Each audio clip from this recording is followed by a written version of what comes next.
Perkenalkan, saya sendiri, Devita Febiana Putri, absen 20. Saya Anastasia Farah Febiana, absen 6. Saya Happy Farah Nuraini, absen 23. Saya Cynthia Najmi Santoso, absen 17. Saya Tania Adinyueni, absen 32.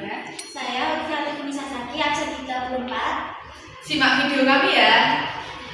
Pertama, saya Dewi akan menjelaskan latar belakang perang Goa. Latar belakang perlawanan Goa dipicu oleh ambisi VOC yang ingin memaksakan monopoli perdagangan di pelabuhan Sumba Apu yang sangat strategis.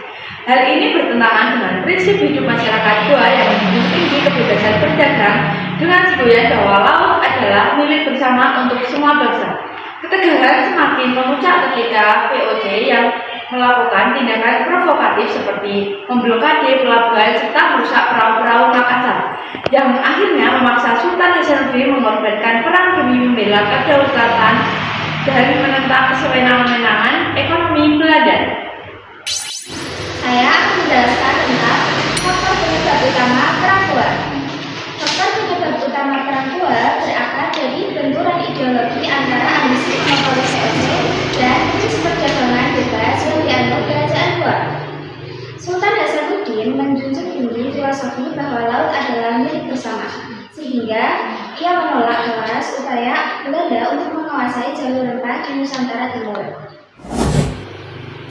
Perang Goa memiliki 4 tokoh penting, yaitu 3 tokoh lokal dan 1 tokoh asing.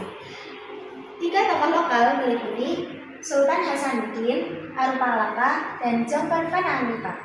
1 tokoh asing meliputi Jenderal Matsuyuki.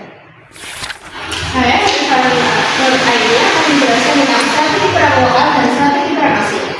Strategi perang lokal, strategi utamanya adalah memperkuat pertahanan benteng, membangun dan memperkuat benteng-benteng di sepanjang pantai, dan juga setelah perjanjian budaya agar Bugis dan Makassar tetap menjalankan strategi perdagangan bebas secara tidak langsung, yaitu dengan berdagang ke berbagai wilayah secara mandiri meskipun akan berlokalisasi.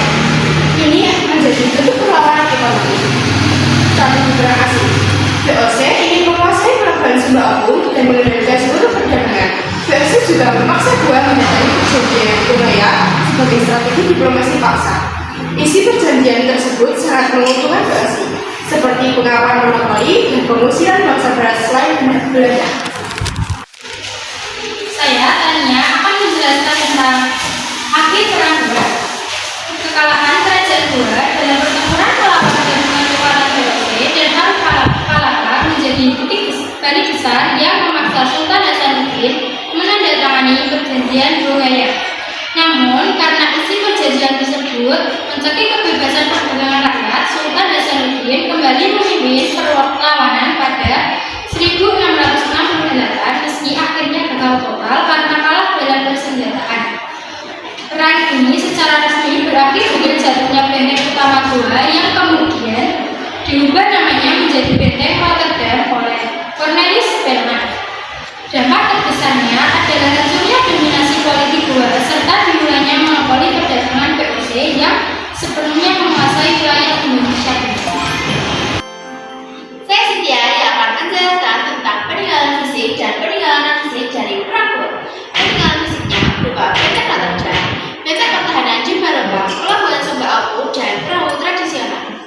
Benteng Rotterdam adalah bekas benteng Goa yang dikuasai VOC dan dinamai oleh Spelman. Pelabuhan Sumba Apu adalah pusat pemerintahan dan perdagangan Goa. Perahu tradisionalnya berupa kapal pinisi, padewakan, pelari, dan sopir. Peninggalan non-fisiknya berupa perjanjian Bongaya yang bertanggal 12 November 1667. Prinsip hidup masyarakat Goa seperti tanah terbuka bagi semua bangsa dan laut milik bersama. Semangat perjuangan dan keberanian Sultan Hasanuddin dan nilai cinta kebebasan dan anti monopoli perdagangan. Saya Anastasia Farah akan menjelaskan tentang nilai penting dan keteladanan dalam perang Goa, yaitu adalah keberanian dan ketegasan Sultan Hasanuddin dalam menolak monopoli VOC. Terdapat sikap cinta kebebasan karena masyarakat Goa ingin hidup merdeka tanpa hak istimewa bangsa lain. Perlawanan ini menunjukkan semangat pantang menyerah, kesatuan dalam menghadapi penjajah, serta jiwa mandiri dan kerja keras orang Bugis Makassar dalam berdagang. Like cherry blossoms blooming in the mountain in the